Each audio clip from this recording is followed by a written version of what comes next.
Mobile ফোনটা কান থেকে নামিয়ে কিছুক্ষণ বিস্ফারিত চোখে সবিকের দিকে চেয়ে রইলেন ওসি সাহেব।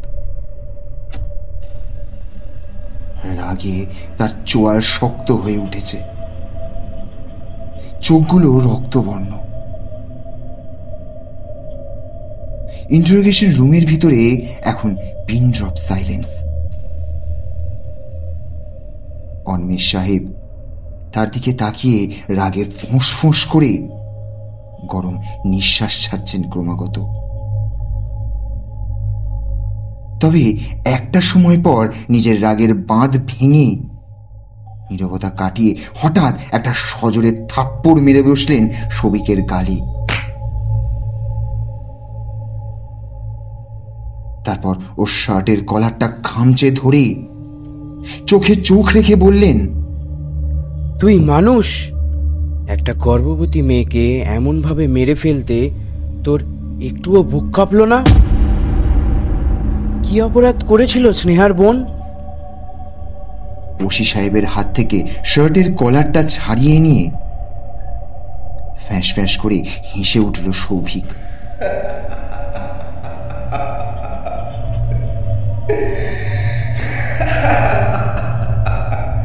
তার হাসির রেস দেখে ইন্টারোগেশন ঘরের ভিতরে সবাই হতবাক। হুট করে নীরবতা কাটিয়ে সৌভিক বলে উঠল, এই পৃথিবীতে কজনই বা তাদের অপরাধের জন্য মৃত্যুর স্বাদ গ্রহণ করে স্যার? আমি যা করেছি তার কোনো ঘেন্না নেই আমার ভিতর, শুধু এক বুক ভরা শান্তি বিরাজ করছে। ওসি অনিমেষ সাহেব অগ্নি দৃষ্টিতে ওর দিকে তাকিয়ে ক্ষিপ্ত কণ্ঠে বলে উঠলেন, ইচ্ছা করছে তোকে তোকে এখানেই পুঁতে ফেলি, জানোয়ারের বাচ্চা একটা। এতগুলো নিরপরাধ মানুষকে খুন করে সামান্যতম অনুশোচনা বোধ নেই তোর ভেতরে? সৌভিক এবার ঠান্ডা গলায় অনিমেষ বাবুর দিকে তাকিয়ে চেয়ে বলে উঠল, আছে তো স্যার, আছে। হাজার হলেও তো আমার স্ত্রীর বড় বোন সে। এই যে দেখুন দেখুন না, আমার চোখে কতটা জল জমেছে। দেখুন দেখুন, আরে দেখুন না।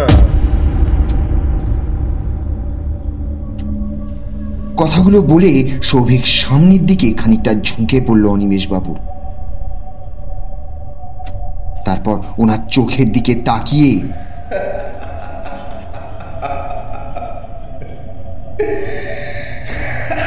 ফ্যাঁস করে হাসতে লাগলো আবার।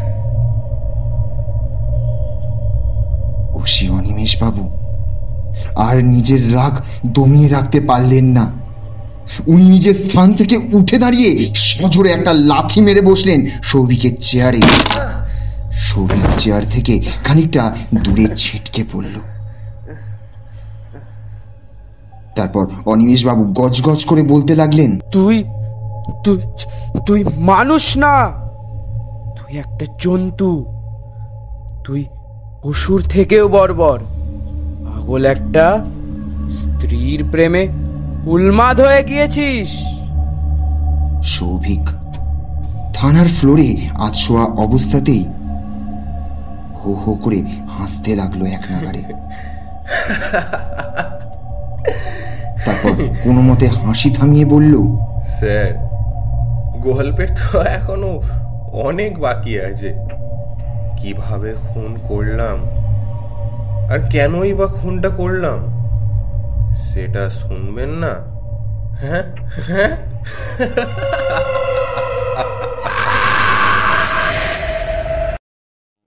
এই কাহিনীর সমস্ত চরিত্র ও ঘটনা সম্পূর্ণ কাল্পনিক। বাস্তবে জীবিত কিংবা মৃত ব্যক্তির এই গল্পটির সাথে কোনো মিল থাকলে তা সম্পূর্ণ অনিচ্ছাকৃত ও কাকতালীয়। ব্যবহৃত সমাজের কিছু অলৌকিক ঘটনার একটি প্রতিচ্ছবি মাত্র এই গল্পগুলি। কুসংস্কার বিশ্বাস করবেন না, কুসংস্কার ছড়াবেন না। অনিমেষ সাহেব জোরে জোরে শ্বাস ছেড়ে নিজেকে আবার শান্ত করার চেষ্টা করলেন।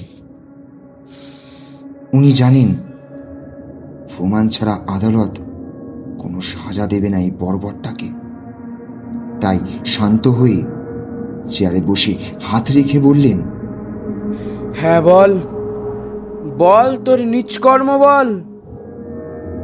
সৌভিক নিজের হাসি থামিয়ে উঠে বসে ইন্টারোগেশন রুমের দেয়ালে হেলান দিয়ে আবার বলা শুরু করল।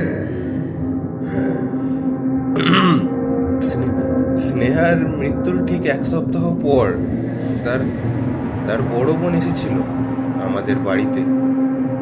আমি তখন রান্নাঘরে নিজের জন্য রান্না করছিলাম। স্নেহার বড় বোন ঘরে ঢুকেই আমাকে দেখে জানতে চেয়ে বলল, সৌভিক, স্নেহা কোথায়? গত 4 দিন ধরে না হয় ওকে 1000 খানেক ফোন করেছি, ও তো ফোনই ধরছে না। কাকিমাকে জিজ্ঞাসা করলাম, তাকে নাকি তুমি কয়েকদিন ধরে বলছো সে নাকি বাপের বাড়ি গিয়েছে, বাবা নাকি অসুস্থ।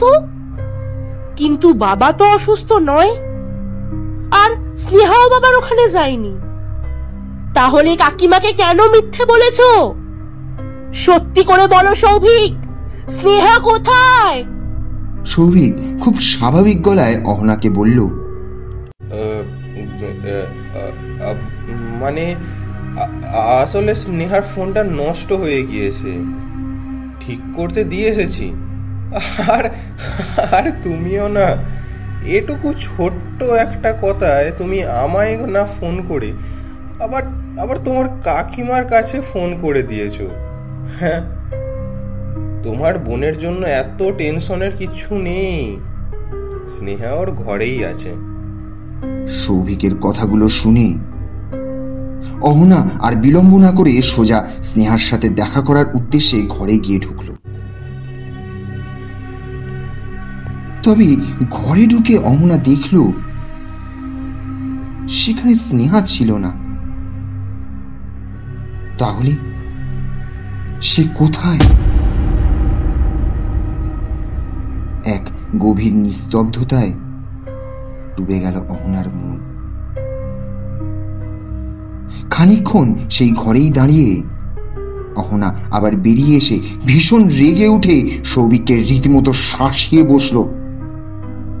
শোন, তুই আমার বোনের যদি কিছু হয় তাহলে তোকে ছাড়বো না আমি। না না, আমি এক্ষুনি থানায় ফোন করছি। সৌভিক অহনার মুখে থানার কথা শুনে একটু হেসে উঠল।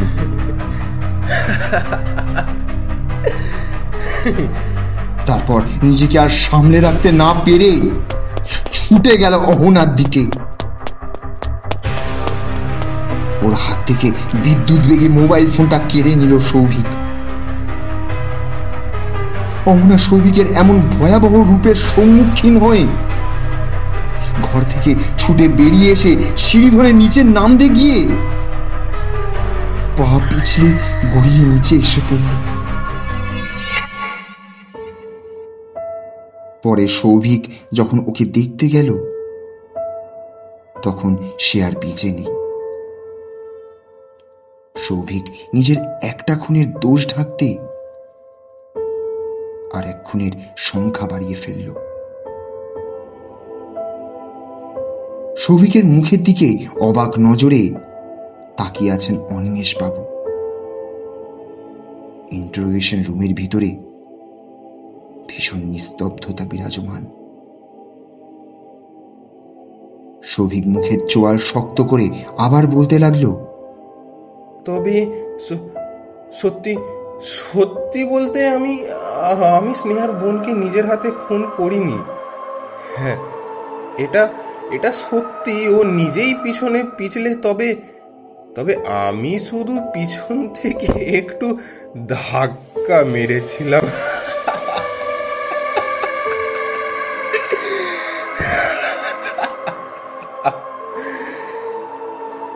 তাতেই বেচারি শরীরের ভার সামলাতে না পেরে গড়াতে গড়াতে সোজা নিচে গিয়ে পড়ল।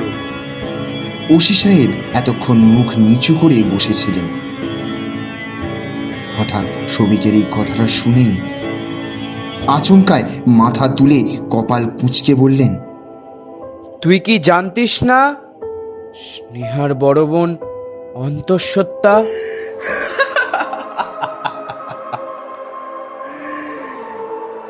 ওমা, এটা জানবো না? হ্যাঁ, জানতাম তো। সেই জন্যেই তো ওকে মারতে চাইনি। কিন্তু কেউ যদি নিজে থেকে মৃত্যুকে ডেকে আনে, তাহলে আমারই বা কি করার আছে বলুন? জানেন তো স্যার, বেচারি সিঁড়ি থেকে পড়ে যাওয়ার পর ওর জামাটা পুরো রক্তে ভিজে গিয়েছিল। আচ্ছা, মানুষের শরীরে এক্স্যাক্ট কত মিলি রক্ত থাকে বলতে পারবেন? ওসি সাহেব কি বলবেন বুঝতে না পেরে তীক্ষ্ণ কণ্ঠে একটা গালি দিয়ে বসলেন। তারপর জোড়ো গলায় বলে উঠলেন, তোর কপাল ভালো, তুই এখন ইন্টারোগেশন রুমে আছিস, নয়তো তোর সাথে যে কি হতো রে, সে তোর কল্পনারও বাইরে রে, একদম বাইরে। ছুঁচো মেরে খামোখা কেন হাত গন্ধ করতে যাবেন স্যার? আমার ভাগ্যে কি লেখা আছে তা স্পষ্ট চোখের সামনে ভেসে আছে। কেন যে খামোখা ভয় দেখাচ্ছেন কে জানে। আচ্ছা, যাই হোক, আমার স্ত্রী সহ দুজনের কাহিনী তো শুনলেন, তবে আর একজন কিন্তু বাকি আছে। ওটাও শোনাই তাহলে নাকি?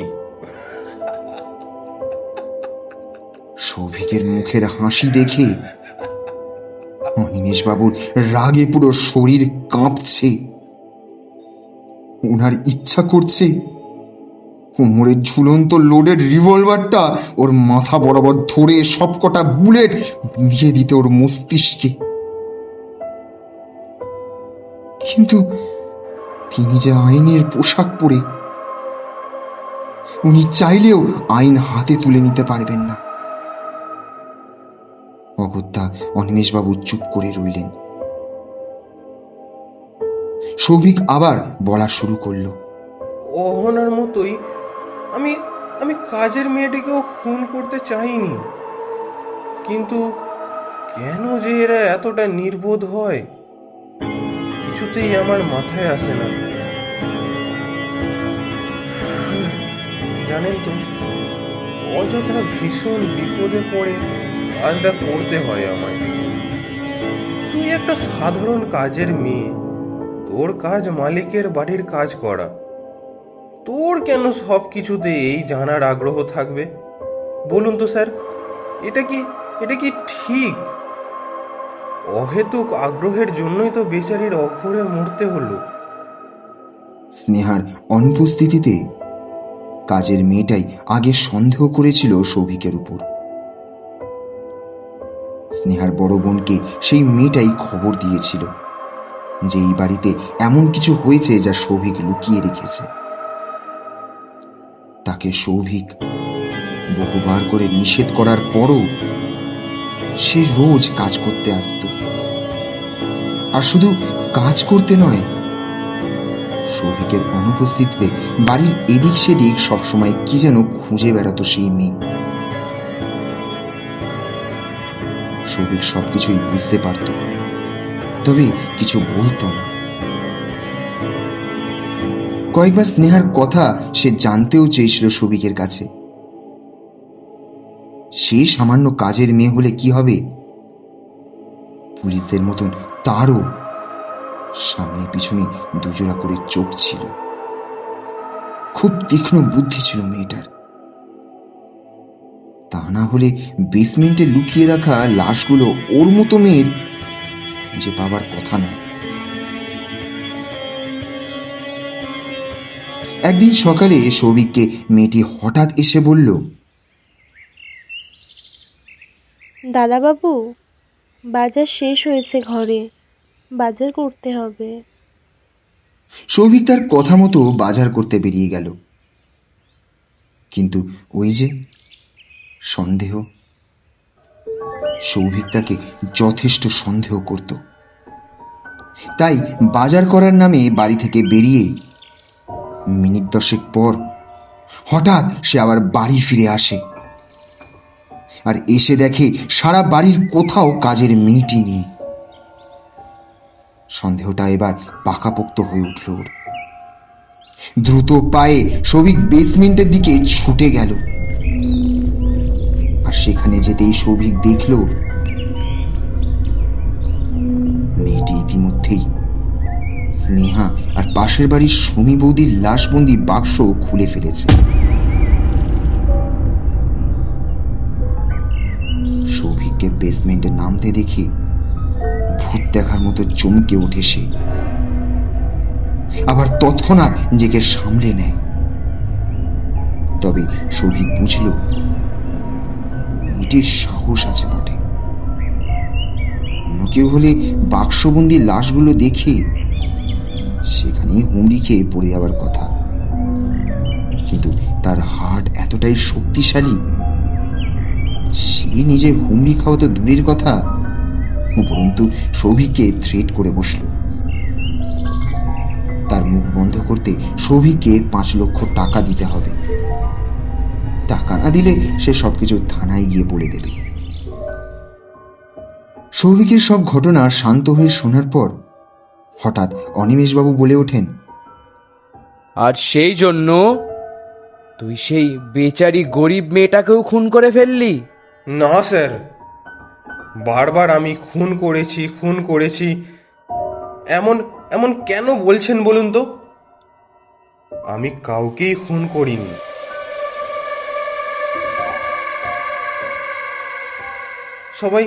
সবাই নিজের দোষেই মরেছে। আমি তো শুধু একটা বাহানা মাত্র। মানে কি বলতে চাস তুই? তুই নির্দোষ?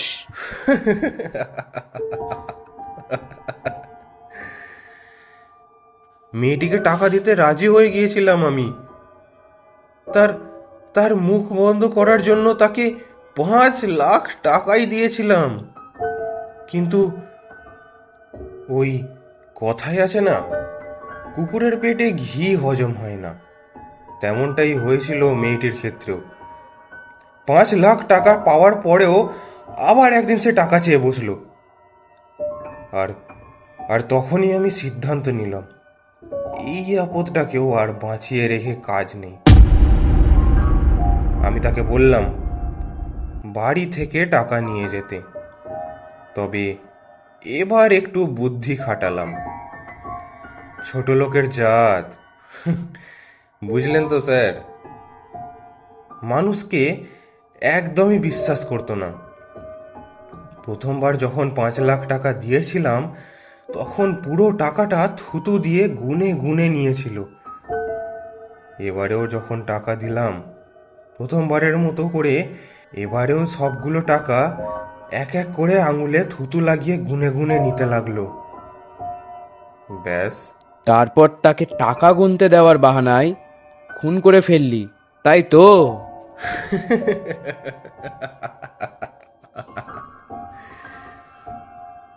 আরে না স্যার, তার টাকাগুলোই তার মৃত্যুর ফাঁদ এনে দিয়েছিল।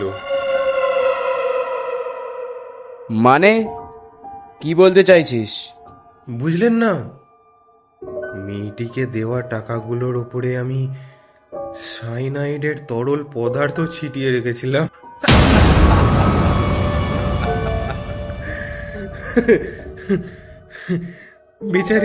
বেচারির জন্য খুব খুব খারাপ লাগছে জানেন তো স্যার। এত কষ্ট করার পরেও টাকাগুলো তার নিজের কোনো কাজে লাগাতে পারল না। যাই হোক, আচ্ছা, এতক্ষণ তো আমার খুন করার গল্প শুনলেন, এবার একটা ভিন্ন গল্প বলি, কেমন? শুনবেন তো? আবার কি গল্প? আরে স্যার, শুনুনই না, এত এত উত্তেজিত হচ্ছেন কেন? বেশ ইন্টারেস্টিং। একটা বাপ মা মরা অসহায় ছেলের গল্প।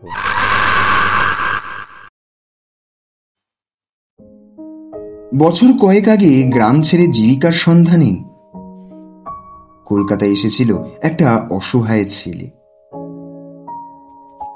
অচেনা অজানা শহরে যখন কাউকেই সে চিনত না, তখনই হঠাৎ একদিন একটা মেয়ের সাথে দেখা হলো তার। মেয়েটাও ছিল ছেলেটারই মতন, অনাথ। একদিন রাতের বেলায় যখন ছেলেটা চাকরি করে ক্লান্ত হয়ে বাড়ি ফিরছিল, ঠিক তখনই সেই মেয়েটার সাথে তার প্রথম পরিচয় হয়। মেয়েটা তাকে প্রথম দেখাতেই ভাই বলে ডেকেছিল, আর তখন থেকেই দুজন অনাথ একে অপরের পরিবার খুঁজে পেয়েছিল।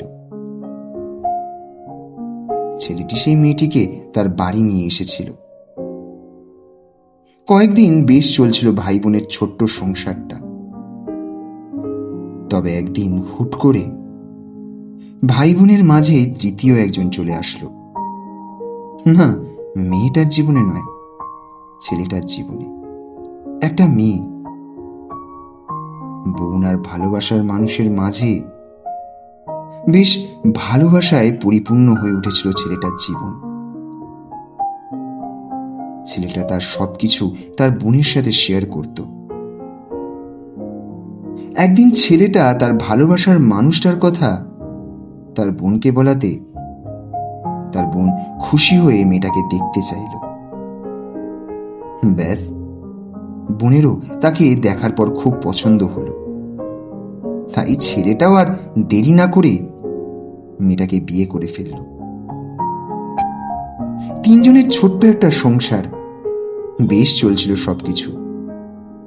কিন্তু গরিবের কপালে বেশি দিন সুখ সহ্য হয় না। তাদের স্বামী স্ত্রীর ভিতরে আরেকজন ঢুকে পড়েছিল। না, ছেলেটার বোন নয়, একটা ছেলে, সরকারি চাকরি করা একটা ছেলে। ঠিক ছেলে বললে ভুল হবে, ভদ্রলোক বললে ভালো হয়। তবে সেই লোকের নজর পড়ল ছেলেটির স্ত্রীর ওপর। এবারে সেই নিরীহ ছেলেটাও ধীরে ধীরে বুঝতে পারল তার স্ত্রী অন্য পুরুষে আসক্ত হয়ে পড়েছে।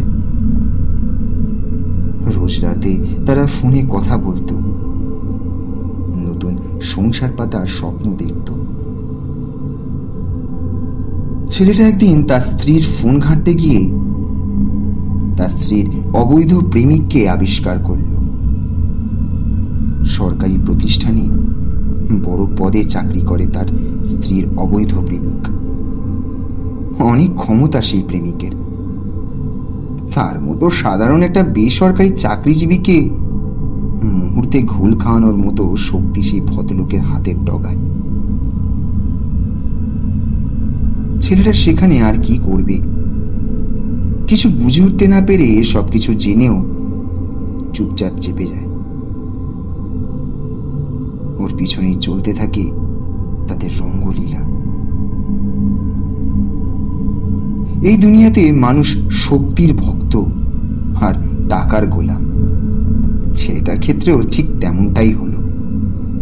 শক্তি আর টাকার কাছে হেরে যেতে থাকলো ছেলেটা। তবুও মুখ বুঝে সবকিছু মেনে নিয়েছিল সে। কিন্তু এসব কিছু ছেলেটা মেনে নিলেও তার বোন মেনে নিতে পারেনি। ছেলেটার বোন তাদের প্রতিবাদ করতে গেলে ছেলেটির স্ত্রী এবং তার অবৈধ প্রেমিক সাথে আরো 3 জন সহযোগে মেয়েটিকে সবাই মিলে খুন করে। কারণ তারা চায়নি মেয়েটা তার ভাইকে সবকিছু বলে দিক। তারপর মেয়েটাকে খুন করে আবার সেই বাড়ির পিছনেই কবর দিয়ে রাখল। আর মেয়েটার ভাইকে তারা বলল তার বোন একটা ছেলের হাত ধরে পালিয়ে গিয়েছে। তবে ছেলেটা জানতো তার বোন পালায়নি। ওসি অনিমেষবাবু শান্ত নজরে তাকিয়ে রয়েছে সৌভিকের দিকে। ইন্টারোগেশন রুমের ভিতর জমতে থাকা নিস্তব্ধতা কাটিয়ে সৌভিক আবার বলে উঠল, আচ্ছা স্যার, আপনারা যেখান থেকে লাশ 4টে উদ্ধার করেছেন সেখানে কি সত্যি 4টে লাশ ছিল?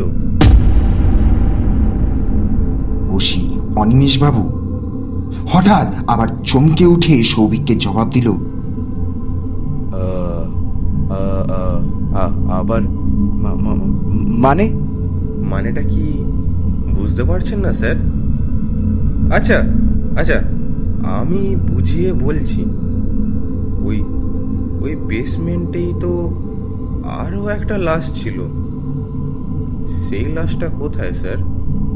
শেষ কথাটা শোনার পর ওসি সাহেবের কপাল বেয়ে এবার তরতর করে ঘাম ছুটতে লাগলো। অনিমেষ বাবুর কপালে বিন্দু বিন্দু ঘাম ফুটে উঠতে দেখে সৌভিক ক্রূর দৃষ্টিতে তার দিকে তাকিয়ে আছে। মুখে চাপা হাসি ফুটে উঠেছে তার। অনিমেষ বাবু নিজেকে স্বাভাবিক করার চেষ্টা করে আবার বলে উঠলেন,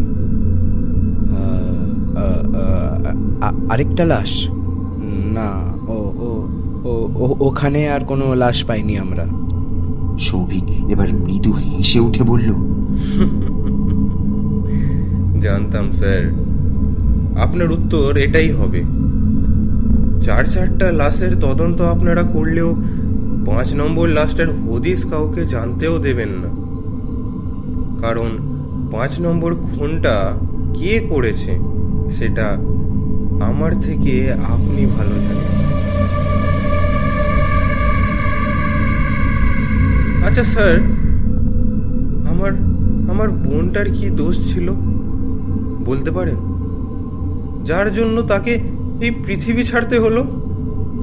অনিমেষ বাবু এবার ভীষণ ক্ষিপ্ত হয়ে চেয়ার ছেড়ে উঠে সৌভিকের টুটি চেপে ধরলেন। তারপর রূঢ় কণ্ঠে বলে উঠলেন, আমি জানি মানে? সেই তখন থেকে তোর বাঁদরামি দেখে চলেছি। এতগুলো খুন করে আবার আমাদেরকে ঘোল খাওয়ানোর চেষ্টা করছিস। আমি অনিমেষ গুহ, ওসি অনিমেষ গুহ। তোর মতো মানুষদেরকে হাতের তালুতে পিষে ফেলার ক্ষমতা রাখি, বুঝলি? নেহা থানার ভেতরে আছিস বলে এখনো তোর এসব কথা হজম করে যাচ্ছি, নয়তো এতক্ষণে।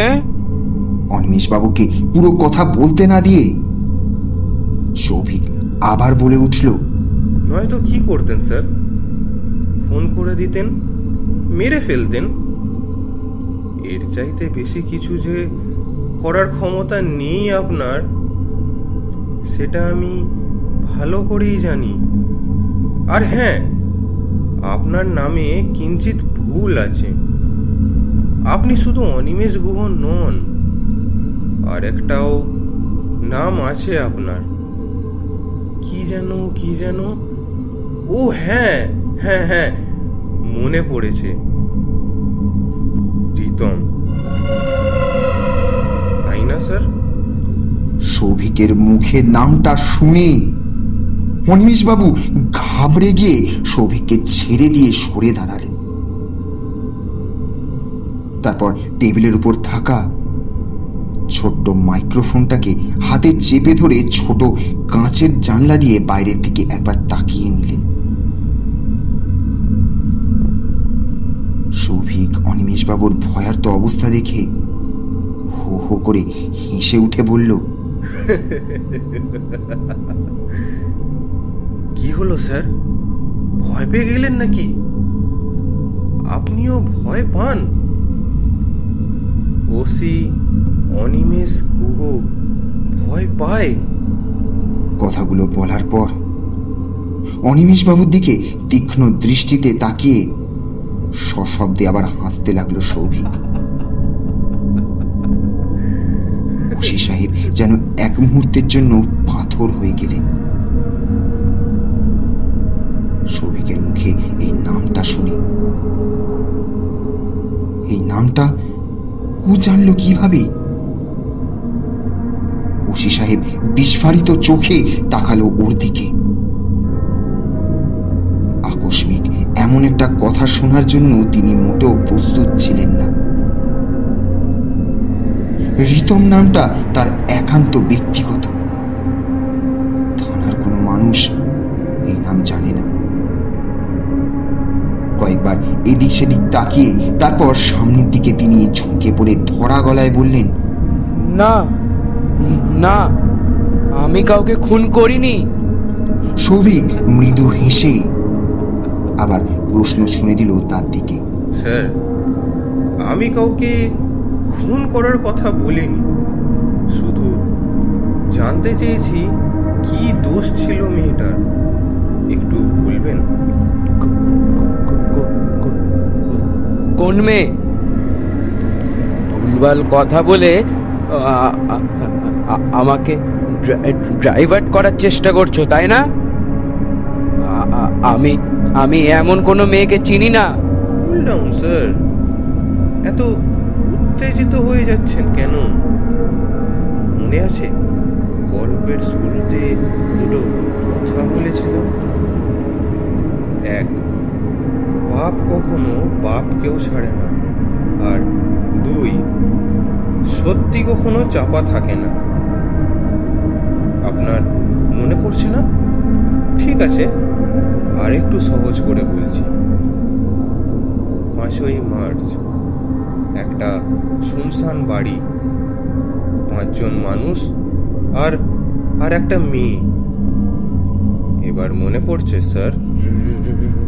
রাবিশ, কি বলছো এসব? অনিমেষ গুহ এবার ইন্ট্রোগেশন রুম থেকে বেরিয়ে যাচ্ছিলেন। হঠাৎ সৌভিক তাকে পিছন থেকে ডেকে উঠে বলল, ও স্যার, কাহিনী তো এখনো বাকি আছে। এত জলদি জিজ্ঞাসা করা আপনার শেষ হয়ে গেল? অনিমেষ বাবু এবার তীব্র গতিতে এগিয়ে এসে সৌভিকের গালের দুপাশ টিপে ধরল, তারপর রক্তবর্ণ চোখে তাকিয়ে বলে উঠল, স্ত্রীর শোকে উন্মাদ হয়ে গিয়ে মন গড়ে যা বলবি তাই শুনতে হবে আমাকে?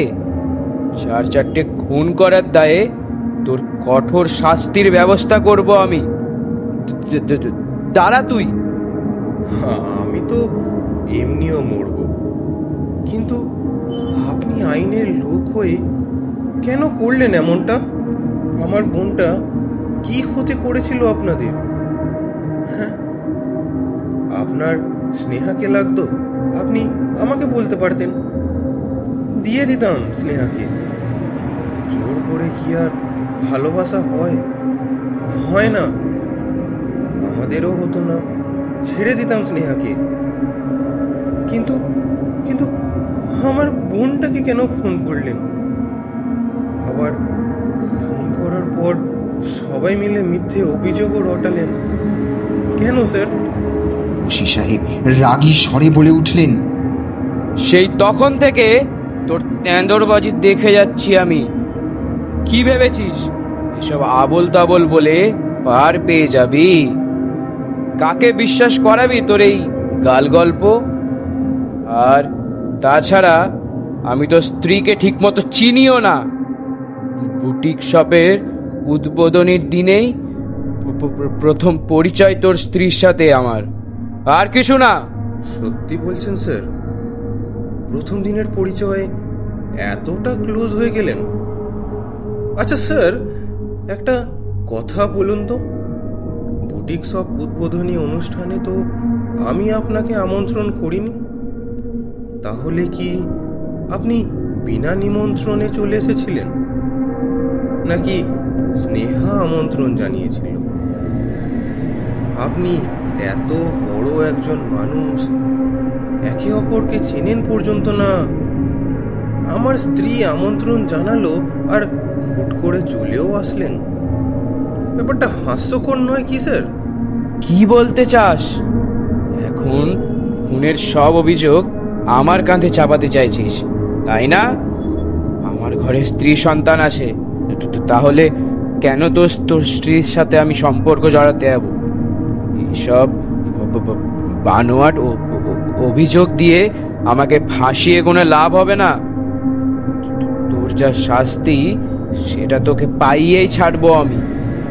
স্যার, শাস্তি নিয়ে আমার একটুও টেনশন নেই। আর আমার যে খুনের দায় ফাঁসি পর্যন্ত হতে পারে এটা এটা আমি মেনে নিয়েছি। তবে আপনার কথা ভেবে বড্ড আফসোস হচ্ছে। ইন্ট্রোগেশন রুমের বাইরে আরেকবার আর চোখে তাকালেন অনিমেষবাবু। নিস্তব্ধ রুমে আবার অবিচ্ছিন্ন নীরবতা নেমে এলো কিছুক্ষণের জন্য। চেয়ারটা টেনে নিয়ে কয়েক মুহূর্ত সৌভিকের দিকে নির্বাক হয়ে তাকিয়ে থাকার পর অনিমেষবাবু আবার বলে উঠলেন, তার মানে তুমি তুমি সবকিছু জানতে? হ্যাঁ, সবটুকু। আর হ্যাঁ, আমি এতক্ষণ যাদের খুনের বর্ণনা দিয়েছি তাদের সবগুলো সত্যি বললেও আপনার প্রেমিকা মানে আমার স্ত্রীর খুনের বিবরণটা ছিল মন গড়া। স্নেহার মৃত্যুটা পা পিছলে পড়ে গিয়ে হয়নি, ভারী লোহা দণ্ড দিয়ে সজোরে মাথায় আঘাত করে পুরো থেঁতলে দিয়েছিলাম। যেই মস্তিষ্কের জোরে সে এমন বিকৃত কাজ করেছিল সেই মস্তিষ্ক খুবলে বার করেছিলাম সেদিন। এমন তীক্ষ্ণ মস্তিষ্ক দেখার লোভ সামলাতে পারিনি আর কি। স্নেহার বড় বোনকে আমি কখনো শুধু স্নেহার একার বোন ভাবিনি, নিজের বোনের মতো দেখেছি সবসময়। সে কিনা আমার সাথে এত বড় বেঈমানি করলো। পাশের বাড়ির দিদি যাকে বড় বোনের মতো মনে করতাম, নিজের হাজার কাজ থাকা সত্ত্বেও তার কাজটা আগে করে দিয়েছি সবসময়, সেও আমার সাথে বেঈমানি করলো।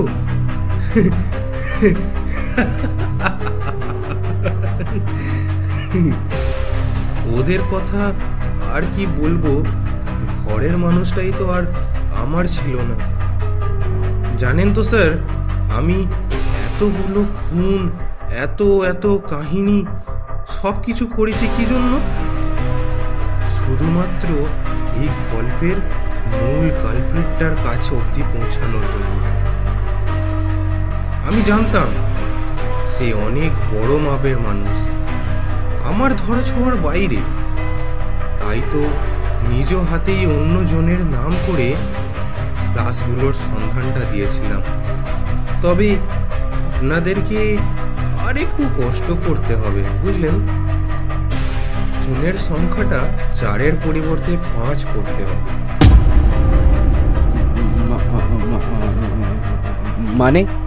মানেটা খুবই সিম্পল স্যার। আমি 4টে নয় 5টা খুন ও না এখনো করিনি, তবে করব এবার।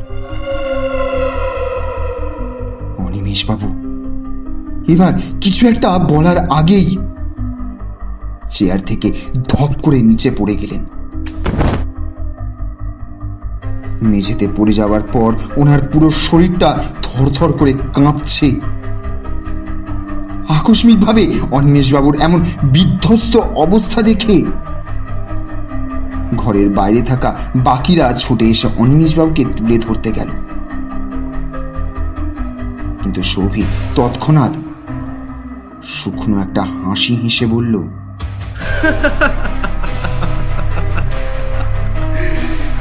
আর তুলে কাজ নেই, খুব জোর কয়েক মিনিট বাঁচবে, তারপরেই কেচ্ছা খতম।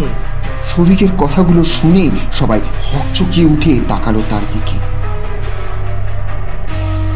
সৌভিক শান্ত চোখে অনিমেষবাবু ক্রমাগত কাঁপতে থাকা শরীরটার দিকে তাকিয়ে আছে, যেন অনিমেষবাবুর এই দুর্দশাময় দৃশ্য সে মন ভরে উপভোগ করছে।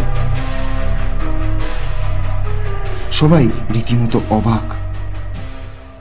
ইন্ট্রোগেশন রুমে সৌভিক কি এমন করলো যে অনিমেষবাবু মরণ যন্ত্রণাতে ছটফট করছেন?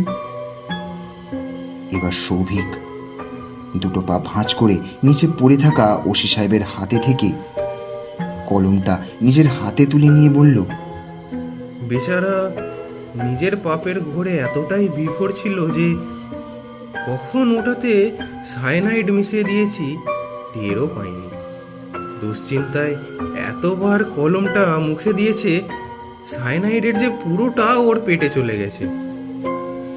এখন স্বয়ং জন্তু ছাড়া আর ওকে কেউ বাঁচাতে পারবে না। বেঁচেই বা কি করবে? ওর দলের লোকগুলো তো সব ওর জন্য অপেক্ষা করছে। যাক, তাদের কাছে গিয়ে ওখানে থাকার জন্য নতুন করে প্ল্যান করুক। আগেই বলেছিলাম, পাপ কখনো বাপকেও ছাড়ে না।